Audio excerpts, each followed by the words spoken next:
Welcome to my show. আজকে আমাদের সাথে আছে সমাধি। সমাধি শ্রী অরবিন্দ আশ্রমের সাথে অনেক দিনই যুক্ত আছেন। তো সমাধি, আমাদের ভিউয়ার্সদের বলো যে শ্রী অরবিন্দ আশ্রম থেকে তুমি কি করে, মানে what did you gain out of Shri Aurobindo Ashram, যার জন্য তুমি এই স্পিরিচুয়াল পাথটা এত সুন্দর করে অ্যাকোয়ার করতে পেরেছো নিজের লাইফে? দেখো, প্রথমেই বলি, আমরা স্পিরিচুয়াল পথে নিজে নিজে আসি এটা বলা মনে হয় কঠিন ব্যাপার, আমাদেরকে নিয়ে আসা হয়। তো আমি সেরকম যখন এমএ পড়ছি, ক্যালকাটা ইউনিভার্সিটিতে পড়তাম, তো আমি একটা লাইব্রেরির সাথে কমিটি মেম্বার ছিলাম, যুক্ত ছিলাম। ওখানে যিনি প্রেসিডেন্ট ছিলেন উনি আমাকে বলেন যে এখানে কলেজ স্ট্রিটে একটা সেন্টার আছে, তো ওখানে যাওয়ার জন্য। তো আমি ওখানে প্রথম আসি এবং আস্তে আস্তে ওই জায়গাটার প্রতি একটা ভালোবাসা হয়ে যায়। বিশেষত আমি 15ই আগস্ট শ্রী অরবিন্দের যে জেলে যে রুমে ছিলেন, সেই রুমে বছরে একবার করে নিয়ে যাওয়া হয়, শ্রী অরবিন্দ ভবন কলকাতা থেকে নিয়ে যাওয়া হয়। তো আমি ওইখানে প্রথম জেলে, মানে আলিপুর জেলে যেখানে শ্রী অরবিন্দ ছিলেন। তো ওখানে গিয়ে আমার একটা শ্রী অরবিন্দের মূর্তি দেখে, সত্যি কথা কি, প্রথম যখন মা শ্রী অরবিন্দকে দেখেছিলাম, শ্রীমা শ্রী অরবিন্দকে, তখন আমার কখনো ওদের ভগবান বা ভগবতী বলে মনে হয়নি। তো তারপরে যখন আমি জেলেতে গেলাম ওখানে সবার সাথে, সেখানে গিয়ে যখন শ্রী অরবিন্দের যে ফটোটি রাখা ছিল, সেই চোখ দেখে আমার একটা মধ্যে পরিবর্তন আসে, কেন জানি না। আমার তখন ওনাদেরকে একটা ওই শ্রদ্ধা, ভগবান বা ভগবতী, ওই ব্যাপারটা আসে আমার মধ্যে। তখন থেকেই আমার যাত্রা শুরু হয় ধরো এই পথে। আমরা তো কেউ নিজে নিজে আসতে পারি না, তো সুতরাং এইভাবেই আমাকে নিয়ে আসা হয়েছিল বলে আমি মনে করি। তারপরে আজ ধরো তোমার 25-26 বছর হয়ে গেছে, এইভাবে চলছে। কখনো তারপরে ওখান থেকে আমি পরে আসি শ্রী অরবিন্দ ভবনে, যে আশ্রমের পাবলিকেশনের শোরুম আছে, সেখানে ছিলাম। তো এরপর আমি মাঝে 1 বছর চলেও গিয়েছিলাম পন্ডিচেরিতে আশ্রমে ঢাবো বলে। তারপর সেটা 17 থেকে 18 সাল, তারপরে ওখান থেকে ফিরে আসি। তো কেমন ভাবে এখানে রয়ে গেলাম সেটা বলা খুব কঠিন। সমাধি, শ্রীমার থেকে তুমি কিভাবে ইন্সপায়ার? দেখো, কারোর দ্বারা ইন্সপায়ার্ড এই কথাটা আমি বলতে পারবো না কি হয়েছে, এগুলো না এনলাইটেন্ড বলবো, ইন্সপায়ার্ড কথাটা। হ্যাঁ, মানে এটা একটা অদ্ভুত জিনিস। আমার মনে হয় স্পিরিচুয়াল পথে হাঁটাটা, যদিও মা বলছেন যতক্ষণ না তুমি তোমার সাইকিক বিং বা অন্তরাত্মার সাথে যুক্ত হতে পারছো, ততক্ষণ তোমার স্পিরিচুয়াল পথ শুরু হচ্ছে না। কিন্তু তার আগে সেটা যদি নাও হয়ে থাকে, বা আমরা যদি তার আগে স্টেজটাতেও ধরি, তো এই যে এখানটাতে আসা সবকিছুই, সবটাই যেন করানো হয়। তুমি যদি পথ শুরু করো চলতে, ওনারা নিয়ে আসার পর তুমি যদি শুরু করো চলতে, তাহলে দেখবে যে কি সবটাই করানো হচ্ছে। কিছু আমার ভিতর থেকে আসা সেই ব্যাপার জিনিসগুলো মনে হয় আমি করছি, কিছু আমি প্রভাবিত হচ্ছি, সেটা মনে হয় কিছু আমি অন্তত লাইফে সেটা ফিল করিনি। আমার সবসময় মনে হয়েছে এতদিন পর্যন্ত জীবনে যা কিছু ঘটছে চলছে, সেটা অল ডেস্টিন, একদম তারা করিয়ে নিচ্ছে। বাহ। তোমাদের কলকাতাতে আশ্রমটা কোথায়? আমাদের তারামণ্ডলের কাছে 8 নম্বর শেক্সপিয়ার সরণি, শ্রী অরবিন্দ ভবন, যেটা শ্রী অরবিন্দের জন্মস্থান। আচ্ছা দিদি, তুমি তো ওনাদের সমাধিও সাজাও সুন্দর করে। হ্যাঁ, আমি রেলিক্স, যেটা এখানে সমাধি নয়, সমাধিটা আছে তোমার পন্ডিচেরিতে, ওনার দেহ রাখা আছে, মা শ্রী অরবিন্দ দুজনের দেহ রাখা আছে পন্ডিচেরিতে। এখানে যেটা আছে সেটা হচ্ছে রেলিক্স বলতে তোমার নখ, চুলের এসবের অংশ বলা হয়। আচ্ছা, তো সেখানে সপ্তাহে 1 দিন করে আদি। তো ওটা কি ওখান থেকে পন্ডিচেরি থেকে আনা হয়েছিল? পন্ডিচেরি থেকে আনা ছিল, মানে মা তখন দেহে ছিলেন, মা দিয়েছিলেন, এবং সেই সময় মা বলেছিলেন যে এটাকে রাজকীয় ভাবে নিয়ে যেতে হবে শ্রী অরবিন্দের জন্মস্থানে, শ্রী অরবিন্দের রেলিক্স যাবে, এবং সেইভাবেই এসেছিল। কটা থেকে কটা তোমাদের ইনস্টিটিউট মানে অরবিন্দ আশ্রম, শ্রী অরবিন্দ আশ্রম খোলা থাকে? এটা অফিসিয়াল টাইম তোমার 11টা থেকে 7টা। তার আগে পরেও মানুষ মেডিটেশন করতে আসে, যে যার মতো আসে। কিরকম ধরনের মানে লাইফ চেঞ্জিং অ্যাপ্রোচ ওখানকার থাকে তুমি আমাদের একটু বলো, মানে এই যে তোমাকে বললাম না প্রথমে যে লাইফ চেঞ্জ করে দেওয়াটা একটা মেডিটেশনটাও তো it is adding a value to your নিজস্ব কোনো পদ্ধতি নেই, সেরকম কোনো নির্দিষ্ট কোনো পদ্ধতি দেননি মেডিটেশনে। এটা তুমি করতে করতে মানে যা উনি বলেছেন তোমার ভিতরে অন্তরাত্মা, আমাদের মূল লক্ষ্যটা থাকে অন্তরাত্মাকে খুঁজে পাওয়া, তো সেটাকে করতে বা তোমার ভিতরে পিস, অন্তরাত্মাটা অনেক দূরের কথা হয়ে যায় যদি, অনেক দূরের ব্যাপার, ইনার হ্যাপিনেস। হ্যাঁ, তুমি যদি কিছু একটা পিসও চাও, তার মধ্যে পিসেরও আবার অনেক বিশাল ব্যাপার আছে, যেটা আমাদের একটা নিজস্ব ইউটিউব চ্যানেল আছে লামিয়ার্স বুকে, সেখানে ওইসব বিষয়ে আলোচনা করা হয়। তো একটা ভিতরের আমরা বাহ্যিকভাবে যেটাকে শান্তি বলি, সেটাও যদি পেতে চাও, তার জন্য তুমি যদি মেডিটেশন করতে চাও, সেটার কোনো নির্দিষ্ট কোনো পদ্ধতি নেই, তুমি যেভাবে কমফোর্ট ফিল করবে সেটাই। আমাদের সাধারণত কি হয়, যেটা আমরা শ্রী অরবিন্দ রিলিক্সের সামনে বসি, যখন আমাদের খারাপ লাগে, ভিতর অশান্ত থাকে, তখন ধরো রিলিক্সের ওখানে যাই, সেই হিসাবে মেডিটেশন বলতে পারো। এমনি বাইরের একটা এমনি মেডিটেশন শেখানো হয়, সেটা এমনি একটা ক্লাস কোর্স হয়, সেটা আলাদা জিনিস। কিন্তু তোমার সব সময়ের জন্য যদি তুমি ওটা নাও শেখো বা কোনো কিছু, তার জন্য তুমি ওই সমাধির সামনে বসলে বা ওনাদের নাম নিলে, সেটা একটা মেডিটেশন, আনন্দ পাওয়া যায়। আর তাছাড়াও বৃহস্পতিবার আর রবিবারও একটা কিরকম 7টা থেকে 7:30 কালেকটিভ মেডিটেশন হয়। আচ্ছা আচ্ছা, জাস্ট জেনারেলি ওখানে সবাই মিলে শ্রী অরবিন্দ রিলিক্সের সামনে পাশে সবাই চারদিকে বসে সেটা যে যার মতো মেডিটেশন করা। ওয়ান্ডারফুল, খুব দারুণ। এবার শ্রী অরবিন্দ আশ্রম তো অনেক জিনিস ধরো অর্গ্যানিক্যালিও ম্যানুফ্যাকচার করে, প্রচুর জিনিস। আমি নিজেও ছোটবেলায় পন্ডিচেরি আশ্রমে গিয়েছি আমার বাবা মার সাথে। তো আমার বাবাও ওখানে গিয়ে অনেক ভলেন্টারি সার্ভিসেস করতেন, ইভেন কি ব্রেকফাস্ট দেয়া, সকালবেলা ওই ডিশগুলো ধোয়া, অনেক রকমই কাজ আমি জানি। I have been a part of this culture also. যুক্ত ছিলেন না, কিন্তু মানে যেহেতু শ্রী অরবিন্দ আশ্রমে আমরা যেতাম, মানে যখন পন্ডিচেরিতে আমি 2বার গেছি, তো বাবা যেতেন, বাবার এরকম ইনক্লিনেশন ছিল, ধরো এরকম ছিল, বাবা একটু স্পিরিচুয়াল মেন্টালিটির মানুষ ছিলেন, তো উনি যেতেন। এবার আমরা যখন যেতাম, ওখানেই ব্রেকফাস্ট অ্যাভেল হতো, আমার এখনো মনে আছে, থালাগুলো নিয়ে যেতে হতো, তারপরে ব্রেকফাস্ট নিজের মতো বসে খেলে, then you go wash the dishes and then you keep. আর এই পুরো জিনিসটাই কিন্তু voluntary service, there is nothing like that.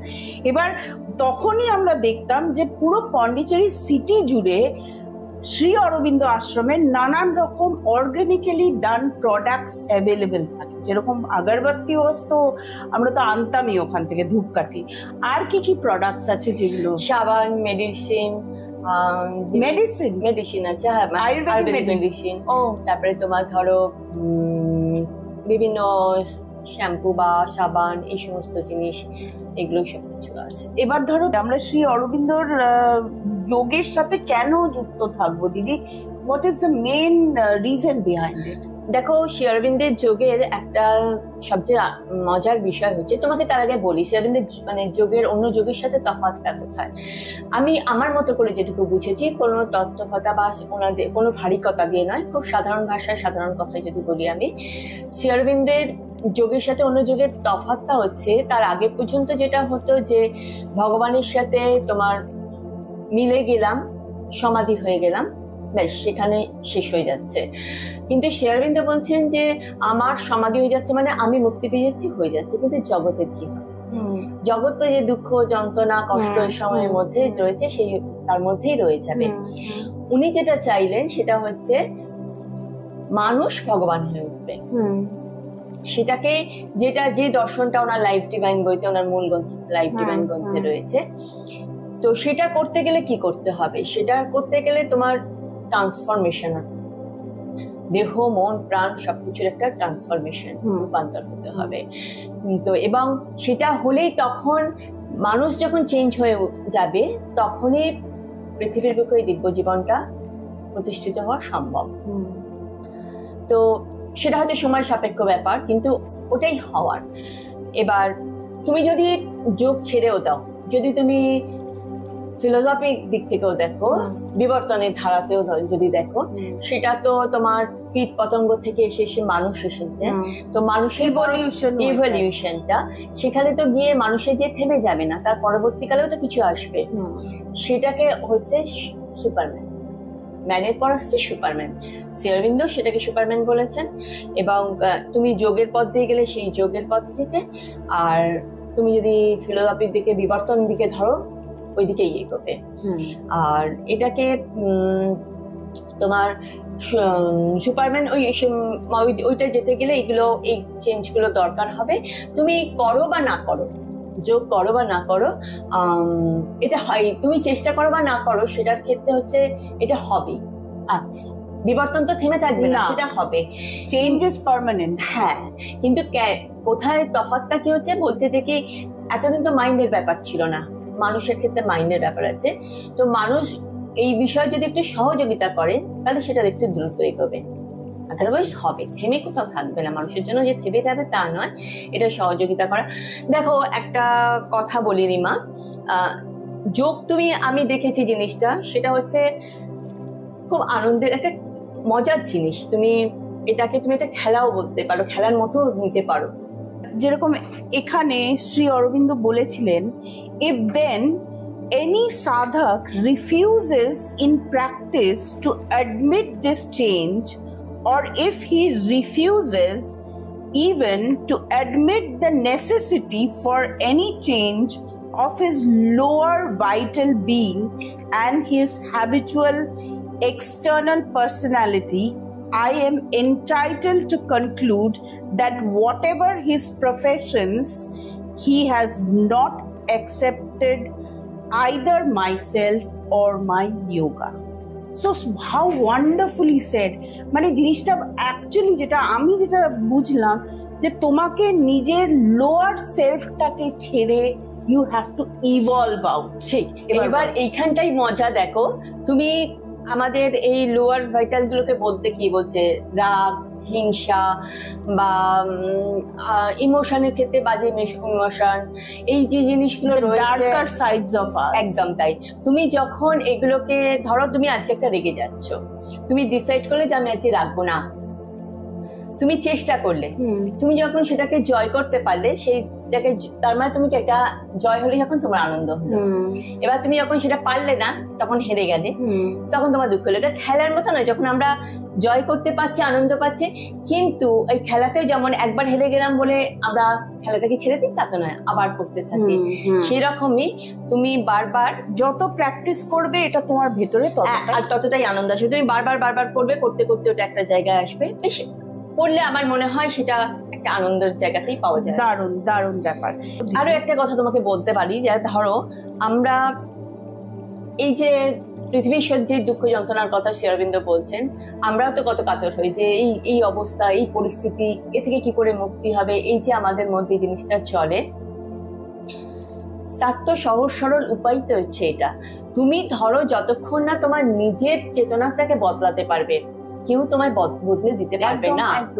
যদি তোমার নিজের চেতনা না বদলাও, যেখানে সেই পলিটিক্স এর দিক থেকে বলো বা যে কোনো ইনস্টিটিউশনের ক্ষেত্রে বলো, তুমি পারবে না। যে আসবে মাথায় থাকবে, সে হয়তো যতক্ষণ আছে ততক্ষণ, তারপর আরেকজন আসবে, সবাই তো সমান আসবে না। কিন্তু আমরা যদি আমি তো কনস্ট্যান্ট, এবার আমি যদি আমি অজস্র আমি রয়েছি, অজস্র আমি নিয়ে আমরা সবটা গঠিত হচ্ছে। তাহলে আমাদের এই আমিগুলো যদি আমরা না চেঞ্জ না করতে পারি, তাহলে কি করে তার মানে পরিবর্তনটা হবে? পুরো জিনিসটাকেই কোর লেভেলে চেঞ্জ করার দরকার, ইন্ডিভিজুয়ালি চেঞ্জ করার দরকার, যাতে ওই ইন্ডিভিজুয়ালি প্রত্যেকে চেঞ্জ হয়ে we form a more developed and an advanced mass overall. তাই না? একদম সেইটাই। খুব ভালো লাগছে দিদি তোমার সাথে কথা বলে। আরেকটা জিনিস বলো দিদি, ওনার কথাগুলো তোমার লাইফে, ধরো প্রত্যেকের মানুষের লাইফে ছোট বড় চ্যালেঞ্জেস তো আসতেই থাকে, তোমাকে কি করে হেল্প করেছে ওই চ্যালেঞ্জেস গুলোকে ওভারকাম করতে? দেখো একটা জিনিস, প্রত্যেক মানুষের লাইফেই তো দুঃখ যন্ত্রণা কষ্ট থাকবে, আছে। বিশেষত এই পদগুলোতে যখন আমরা নির্বাচন করি তখন সেই দুঃখ যন্ত্রণা কষ্টগুলো আমাদের টেস্ট হিসেবে এসে যায়। তো সেসব ক্ষেত্রে আমাদেরও যথারীতি এসেছে, এবং সেইগুলো ক্ষেত্রে পথ চলতে চলতে প্রথম হয়তো অনেক মুচড়ে পড়তাম, কাটাকাটি করতাম। তো একটা সময় এসে বুঝতে পারলাম যে যখন বুঝতে পারলাম যে এগুলো আমার টেস্ট, তখন কিন্তু আর এগুলো কষ্ট থাকে না। মানে তুমি যখন আসছে কেউ, ধরো তোমাকে আমি কতগুলো ছোট ছোট জিনিস দিয়ে আমি বুঝতে পেরেছি যে এগুলো থেকে সহজে ওভারকাম করা যায়, সহজে মানে হবে, বারবার আসবে। যখন তুমি কারোর থেকে আঘাত পাচ্ছ, ধরো তুমি সেটাকে ধরে নাও না ওটাকে তোমার একটা ইভিল ফোর্স, তোমাকে দেখবে আমরা কারোর কাছ থেকে আঘাত পেলে তখন আমরা কি হিংস্র হয়ে উঠি, রেগে উঠি।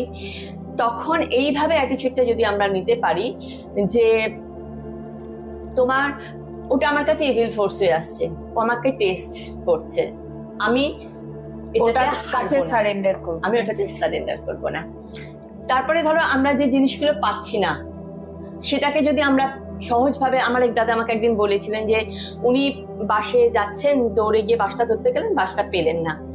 তো তখন প্রথমটা খুব রাগ হলো, তারপরে ভাবলাম মা চাইনি সেজন্য হয়নি। এরপর থেকে আমি বহু ক্ষেত্রে এটাকে অ্যাপ্লাই করে দেখেছি, ভীষণ উপকার হয়। যে এটাকে যদি আমি পাইনি, রাগটা পুরো অ্যাগ্রেশনটা ইনস্ট্যান্টলি হতে পারতো যে ওটাতে গেলে আমার কোনো অসুবিধা হতো, কোনো বিপদ হতে পারতো, কোনো কিছু। তবে এইসব ক্ষেত্রে একটা জিনিস কি, আমাদের একটু সর্বক্ষণ কোনো কাজের আগে যদি যারা শ্রী অরবিন্দের কথা মানতে চায় বা যদি এই পথটাকে মানে বিশ্বাস করে, তবে আমি বলবো যে আমাদের প্রত্যেক কাজের আগে আমরা মাকে স্মরণ করি।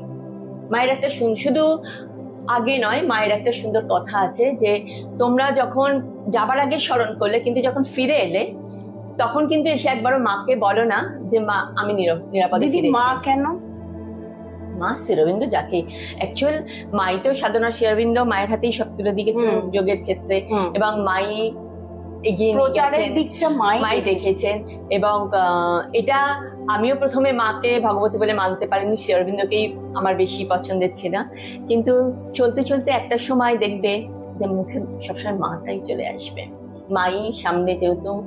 এবং একটা এমনিতেও মা ব্যাপারটা একটা আলাদাই। তো নিজের একটা সময় মা নিজের মা হয়ে যায়। মায়ের মধ্যে যেন একটা প্রচন্ড লেভেলে আনকন্ডিশনাল লাভ, একদম সে তো মায়ের মধ্যে থাকবে। and she's an epitome of that. মানে can't say more, মানে সত্যি আমি নিজে খুব ইমোশনাল হয়ে যাচ্ছি। she's an epitome of that. দিদি তোমার পাবলিকেশন আছে শুনেছি, সেটা নিয়ে আমাদের একটু বলো। দেখো, পাবলিকেশনটা আমি শুরু করেছি 4-5 বছর। তো পাবলিকেশনটা আমি কোনো পাবলিশার হাবো বলে পাবলিকেশনে যাইনি। তো এটা অ্যাকচুয়াল শ্রী অরবিন্দ মাতারের অনেক বাংলা বই আছে যেগুলো, বা ইংলিশও আছে, যেগুলো যারা প্রিন্ট একসময় প্রকাশ করেছিলেন তারা হয়তো নেই, তাদের হয়তো নেই কেন, তারা মারা গেছেন, দীর্ঘদিন ধরে না প্রকাশ হয়ে পড়ে আছে।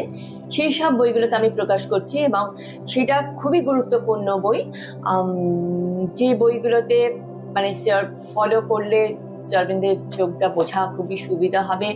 এবং সবসময় তো আমরা ভারী ভারী বই পড়বো না, শ্রী অরবিন্দের সঙ্গে যেমন কথাবার্তা, ওনার সাথে পত্রালাপ, এই ধরনের বিভিন্ন বই আছে।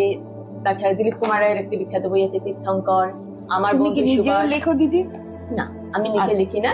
তো এই বইগুলোকে প্রকাশ করাটা যেটা মানুষের তাদেরকে জানতে বুঝতে সুবিধা হয়, সেই কারণে আমি প্রকাশনার কাজে হাত দিয়েছি। প্রায় এই আমার 4-5 বছরে গোটা 30-32টা বই আমার প্রকাশনা হয়েছে। এই জন্য আমি ভীষণভাবে কৃতজ্ঞ শ্রী অরবিন্দ আশ্রমের কাছে, পন্ডিচেরি আর একজনদের কাছে আমি ভীষণভাবে কৃতজ্ঞ। পুনায় হরিকৃষ্ণ মন্দির আছে, দিলীপ কুমার রায়ের কথা তুমি নিশ্চয়ই জানো, ডিএল রায়ের ছেলে দিলীপ কুমার রায়, মৃত শ্রী অরবিন্দের, মানে শ্রী অরবিন্দ ওনাকে অকৃত্রিম ভালোবাসতেন, শুধু 4000 মতো চিঠি ওনাকে উত্তর দিয়েছিলেন। শ্রী অরবিন্দ শেষ দিকে শুনেছি, শুধু ওনার কেন, শ্রী অরবিন্দের তো দয়ার যারা অবতার হন তারাই এরকমই হন। তো উনি ধরো শুনেছি শেষের দিকে ওনার চোখে ভালো তখন দেখতে পাচ্ছেন না, জল পড়ছেন, কিন্তু মাকে বলতেন ওই প্রশ্নটার তো উত্তর দেওয়া হয়নি, ওটা দিতে হবে। তো ওই শ্রী অরবিন্দের এরকম যেসব বইগুলো পত্রগুলো সেগুলো সেই জন্যই ছাপাতে শুরু করেছে। এবং যেটা বলছিলাম হরিকৃষ্ণ মন্দির, ওরাও আমাকে দিলীপ কুমারের যত বই আছে, শ্রী দিলীপ কুমারের যত বই আছে, দাদাজির বইগুলোকে অনুবাদ করার পারমিশন দিয়েছেন, যেগুলো দেশ বা ভারতীয় বিদ্যাভবন করে সেগুলো বাদ দিয়ে। আমি প্রচুর বই, আমার বন্ধু সুভাষ, তীর্থঙ্কর, ঋষিকবি গুণী শিল্পী, যুগশ্রী শ্রী অরবিন্দ, এরকম প্রচুর বই আমি প্রকাশ করেছি। সমাধি, তোমার বুক স্টলের যদি কেউ যেতে চায়, বই পড়তে চায় কোনো রকমের, কোথায় কন্ট্যাক্ট করবে, কিভাবে যাবে? প্রথমে বলি, আমার বুক স্টল নয়, এটা শ্রী অরবিন্দ ভবনের বুক স্টল। তো সেখানে যদি কেউ যেতে চায়, প্রথমত যদি যেতে চায় 8 নম্বর শেক্সপিয়ার সরণি তারামণ্ডলের ওখানে গিয়ে শ্রী অরবিন্দ ভবন বললেই দেখিয়ে দেবে। এছাড়া আমার ফোন নাম্বার আমি বলতে পারি 8910126392। এইটাতে, এই নাম্বারে ফোন করলে, বা 9830287811 এই নাম্বারগুলোতে ফোন করলে আমাদের সাথে যোগাযোগ করতে পারবেন। আমরা বই পাঠিয়েও দিই। Last but not the least, দিদি একটা পার্ট দিয়ে আজকের এই সুন্দর এপিসোডটাকে শেষ করব। আচ্ছা, আমি একটা ঘটনা পড়ছি। সেটা হচ্ছে, অমৃতদা বলে আশ্রমে একজন ছিলেন শ্রী অরবিন্দের ভক্ত। তো তিনি যখন প্রথম শ্রী অরবিন্দকে দেখছে বলা ভুল, সেকেন্ড বা থার্ড টাইমে ওনার দেখার বর্ণনাটা সেটা আমি একটু পড়ছি। তার আগে একটুখানি কথা বলছি ওনার বলা কথা। 1905-1906 আমাদের গ্রামে এবং আশেপাশে সর্বত্র তখন 4 জন খ্যাতনামা ব্যক্তির নাম দিয়ে সর্বদা আলোচনা হতো। সে একটা এমন সময় যখন স্বাধীনতা, বিদেশি শাসন, দাসত্ব এইসব কথায় আকাশ মুখরিত। এই সূত্রে যে বিখ্যাত 4 জনের নাম আমাদের কানে পৌঁছায়, তারা হলেন তিলক, বিপিন চন্দ্র পাল, রাজপথ রায় এবং শ্রী অরবিন্দ। তো এই শ্রী অরবিন্দকে ওনার দেখার অনেক দিনের আকাঙ্ক্ষা ছিল। তো পরে তো উনি আশ্রমেই চলে আসেন। তো ওনার সেই দেখার ক্ষেত্রে একটা সময়ের কথা উনি বলছেন, সেটা আমি পাঠ করছি। যে দৃশ্য আমি দেখেছি, এই প্রথমবার আমি শ্রী অরবিন্দের বাড়িতে দোতলায় উঠলাম। দোতলায় লম্বা বারান্দা, নিচে দেখা যায় বিস্তৃত উঠান, বারান্দায় বড় বড় জানলা, তার ভিতর দিয়ে চোখে পড়ে দক্ষিণ দিকের প্রসারিত দৃশ্য। সব ঘরের সবগুলি দরজা খোলা, সর্বত্র সবকিছুর উপরে পূর্ণ প্রকাশের আলো, শুধু আলো। কোনো আড়াল নেই, কোনো আবরণ নেই, নেই কিছু গোপন। কোনো স্থানই সেই আলো থেকে আবৃত হয়নি। অজান্তে আমার হৃদয়ও তখন অবারিত উন্মুক্ত। তার গোপন করার, রুদ্ধ করার কিচ্ছু নেই। সকল বিভ্রান্তি ও জটিলতা থেকে মুক্ত হয়ে অপার আনন্দে সে ঊর্ধ্ব বিহারী। এই ভাবমুখে আমি তখন, আর শ্রী অরবিন্দ দাঁড়িয়ে আছেন অদূরে, তার দৃষ্টি প্রসারিত দক্ষিণ দিকে। তার দুটি ছোট্ট চরণ আমার চোখে প্রতিভাত হলো দুটি লাল পদ্মরূপে। তার কেশ কিছু বুকের উপর, কিছু পিঠের উপর ছড়িয়ে রয়েছে। স্নান সিক্ত পেশাগ্র দিয়ে তখনও বিন্দু বিন্দু জল পড়ছে। তার অনাবৃত উদার বক্ষ অপরূপ সৌন্দর্যে সমুজ্জ্বল। তখন তার দিব্য দৃষ্টি আমার দিকে ফেরাননি। বিজয়কান্ত আগে উঠলেন, আমি তাকে অনুসরণ করলাম। লম্বা বারান্দার মুখে এসে যেইমাত্র দাঁড়িয়েছি, তখন প্রায় 20 ফুট দূরে আছেন শ্রী অরবিন্দ। আমার দিকে তিনি তার দৃষ্টি ফেরালেন। তখন আমি হেঁটে গিয়েছিলাম না এক লাফে তার সামনে হাজির হয়েছিলাম মনে নেই। শুধু এইমাত্র মনে আছে যে আমার মধ্যে সর্বত্র যেন একটা আলো জ্বলে উঠল। আপনা আপনি স্বতঃস্ফূর্তভাবে দেখলাম আমার সম্মুখে স্বর্গীয় এক প্রগাঢ় সৌন্দর্য সুষমা। নিজের অজ্ঞাতে আমার সত্তা নীরবতার সাগরে সাঁতার দিতে লাগল। গুরুর পাদপদ্মে ষষ্ঠাঙ্গ হয়ে পড়লাম। যদিও মুখে বলতে পারল না আমার শরণাগতি, আমার শরণাগতি, কিন্তু দেহ প্রাণ মনকে সে একত্রে ধরে দিল। শ্রী অরবিন্দ তখন ফুলের মতো দুই হাতে আমাকে স্পর্শ করলেন, আমাকে তুলে ধরলেন। আমি পান করলাম যে সুধা তিনি দান করলেন। সেই শাশ্বত দর্শন আজও আমার স্মৃতিতে চিরক্ষয় হয়ে আছে। যখন তাকে জড়িয়ে ধরলাম, কেন জানি না, তখন হঠাৎ ফুপিয়ে কেঁদে উঠলাম। আমার দুই চোখ দিয়ে অশ্রুর ধারা নামল। সে কি ছিল আনন্দের অশ্রু? তখন যেহেতু সেই ইন্দ্রিয়লোকে স্বর্গীয় আনন্দ লাভ করেছিলাম, অথবা সে কি অহংই? তার আয়ুষ্কাল শেষ হয়ে আসছে দেখে বলতে পারব না। ভক্তি হলো দিব্য সম্পদ, এক বিস্ময়ের বস্তু। ভগবৎ প্রসাদ ব্যতীত তা জন্মাতে পারে না। সর্বনিয়ন্তা সেই ভগবৎ প্রসাদের দ্বারা হৃদয় যখন তার নিদ্রা থেকে জাগরিত হয়, তখন সে প্রত্যক্ষ করে ওই মহিমা, কি অপার আনন্দময় সেই সৃষ্টি। তখন তার জীবন হয়ে যায় বিশ্বাতীত ও বিশ্বাত্ম ভগবৎ সত্তার দ্বারা অধিভাসিত।